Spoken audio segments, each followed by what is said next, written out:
Ibi ayé fi ọ́ sí. Wherever you be kept. Jáde. Yes, in the name of Jesus. Ìwọ ìránṣẹ́ yìí. You this swallow. Ibi ayé fi ọ́ sí. Wherever you be kept. Jáde.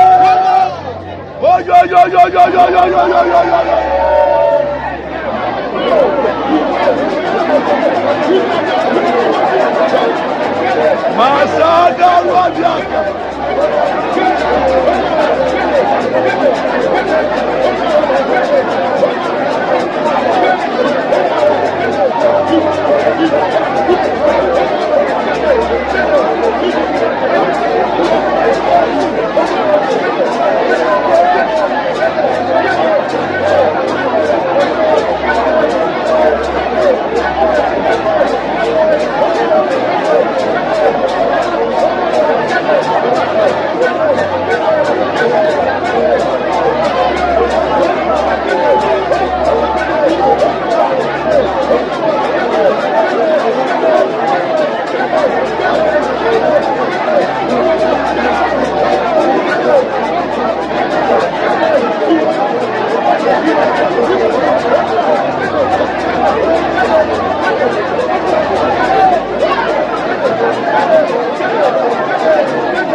Your life comes forth.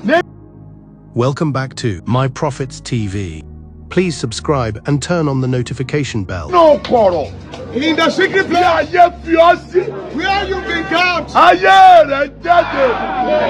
Your life comes forth. This pray for someone. You have to shout Jesus. Oh Lord. Hold on the evil end. And what you gave to me that God has deepened into. The prayer for someone. Pray. We zeal. Hold on everywhere. And what you bless me with. That God has deepened into. Oh Lord. This morning. Hold on the evil end. This morning. Hold on the evil end. And what you gave me. That God deepened into.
Jesus alone. If they dip into someone's child,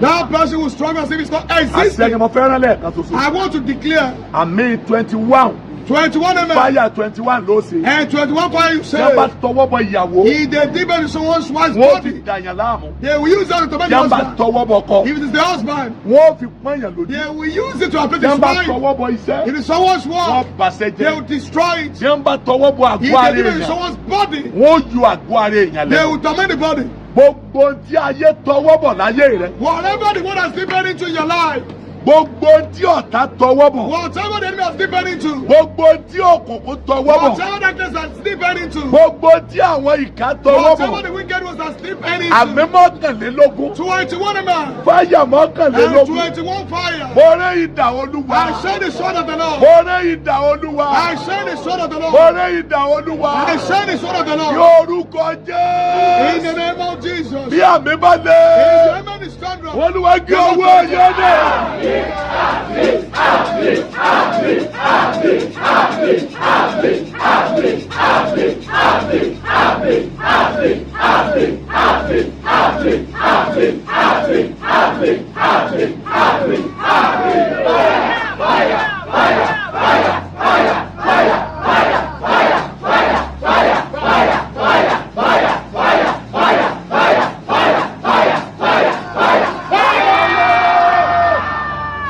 Mo dominira o.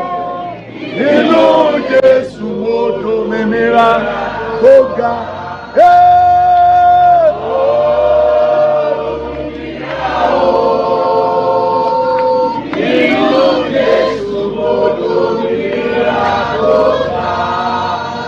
Ẹnáwó yẹ bẹ́ẹ̀.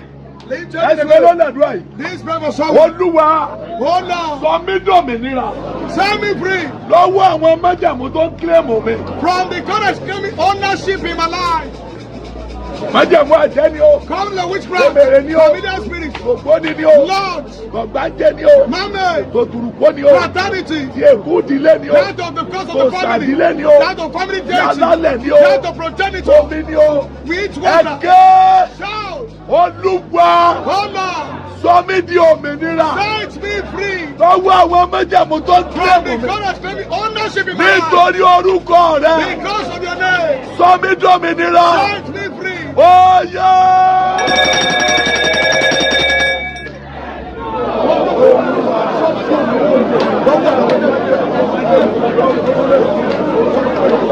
Sọ mí di òmìnira. Olúwa jọ̀ọ́. Olúwa jọ̀ọ́. Olúwa jọ̀ọ́. Olúwa jọ̀ọ́. Olúwa jọ̀ọ́. Olúwa jọ̀ọ́. Olúwa jọ̀ọ́. Olúwa jọ̀ọ́. Olúwa jọ̀ọ́. Olúwa jọ̀ọ́. Olúwa jọ̀ọ́. Olúwa jọ̀ọ́. Sọ mí di òmìnira. Bàbá. Bàbá. Bàbá. Bàbá. Bàbá. Bàbá. Bàbá. Sọ mí di òmìnira.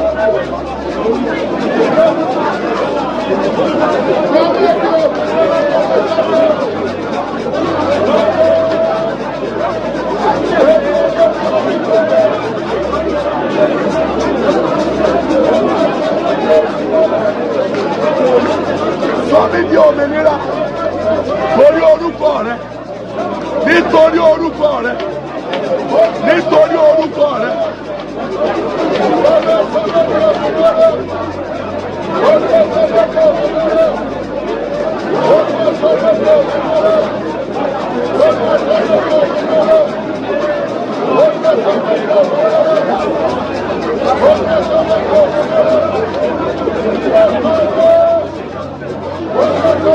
Sọ mí di òmìnira.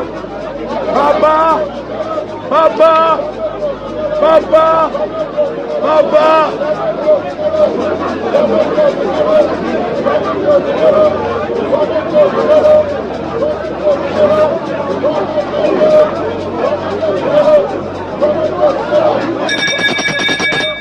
Jésù Olúwa wá. Jesus shalom. Ẹ ti ọwọ́ yín. tried 4 times. Ẹnìkan béèrè pé. Someone asked. Ta ni ọ̀tá? Who is the enemy? Ẹnìkan béèrè pé. Someone asked. Kí ló tẹ́ fi ń fi ọ̀tá ré? Why are you causing the enemy? Bẹ́ẹ̀ bá fi ré. If you don't cause the enemy, Yóò waste èèyàn o. he can waste someone. Ẹgbẹgbẹ̀rún lógo. That's why we are glorious. Ọ̀tá òjé wọn lògo The débi tí enemy did wọ́n not lè lógo. allow them to use their glory. Not having Ẹgbẹgbẹ̀rún wá logo. ayé. That's why we came to this world. Ọ̀tá òjé ọ̀rá yé gbé. The enemy allowed miserable. Ẹgbẹgbẹ̀rún gbé That's ayé. why we are living. Àìsàn ni wọ́n fi gbé. With sickness. Ẹgbẹgbẹ̀rún gbé ayé That's why wáyé. we came with cry. Orí adé rò sùkà o. The head of Christ is a carrier of load. He's a carrier of load. Ẹgbẹgbẹ̀rún. Thousands of people. Akọmọmọ. They were Ọ̀tá destined to òjò make babies bímọ. for their parents. Ẹgbẹgbẹ̀rún. Thousands of people. Akọkọmọ. They were destined to get Ọ̀tá married, òjò ọlọ́kọ. but they are not husband. Ẹnìkan wá ń béèrè. Someone asked, Ta ni ọ̀tá? who is the enemy? Ọ̀tá lẹni tí The enemy is ṣiṣẹ́ the rẹ̀ one pọ̀ that is the lójú. one to torment you. Exodus chapter 1 verse 9. Exodus 1:9. Wọ́n yan akóni sí They are jẹ́sì sent wọn. taskmasters. Wọ́n lè fi iṣẹ́ wọn pọ́n wọn lójú. Ẹnìkan gbọ́ mi. Someone is saying to me, Gbogbo akóni ṣiṣẹ́ every taskmaster tó fi iṣẹ́ rẹ̀ pọ́n lójú. troubling you with your word, Mo pariwo. I show Olúwa lé wọn kúrò láyé. they are not eliminated. Máa sálí àkàfà. Yeah. Wọ́n pọ́n wọn lójú o. Wọ́n pọ́n wọn lójú o. They were afflicted. Ọ̀tá. The enemy Olódì gbogbo tó ṣe ìtura rẹ ti is bàjẹ́. the one destroying your comfort. Genesis 26:18. Genesis 26 verse 18. Gbogbo kànga. Everywhere Isaac wà the kànga. eyes in door, Àwọn ọ̀tá bá jà the sí. enemy fought it because of it. Wọ́n dí gbogbo ẹ̀. They block it up. Ẹni tí ń baṣẹ́ rẹ̀ jẹ́. Whoever is destroying your word, Àmì rẹ̀ ni ojú ó lé. let your enemy be thunderous. Wọ́n ní àmì ó Shout Jésù. Jesus, Mo gbàdúrà I pray ní àárọ̀ yìí. this morning, Ẹni tí ń baṣẹ́ rẹ̀ whoever jẹ́. is destroying your word, Bó o bá sàmì. if he can save it, Olúwa bà wọ́n láyé jẹ́.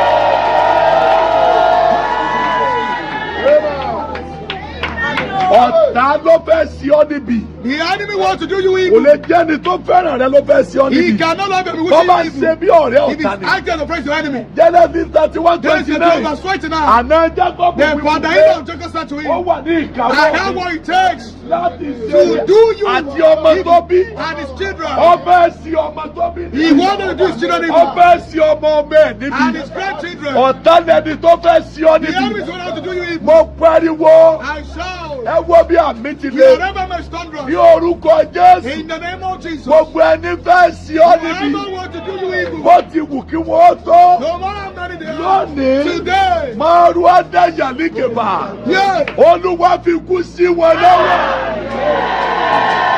the Lord will use them to stop them. Ẹ̀yin ni mò ń bá wí o. I am speaking to you. Ẹ̀yin ni mò ń bá wí o. I'm addressing you. Arán mi sí ọ. I was saying to you, Ẹ fẹ́ sí ọ níbi. whoever wants to do you evil, Àdúrà yèrú èkèfà. yeah, Mèsèrú èdè yéèlì kèfà. oh, Mẹ́rù èdè yéèlì kèfà. ah, Mo gbàdúrà. I pray. Bó o bá If sàmì. you can share me, Ikú sí wọn lọ́wọ́.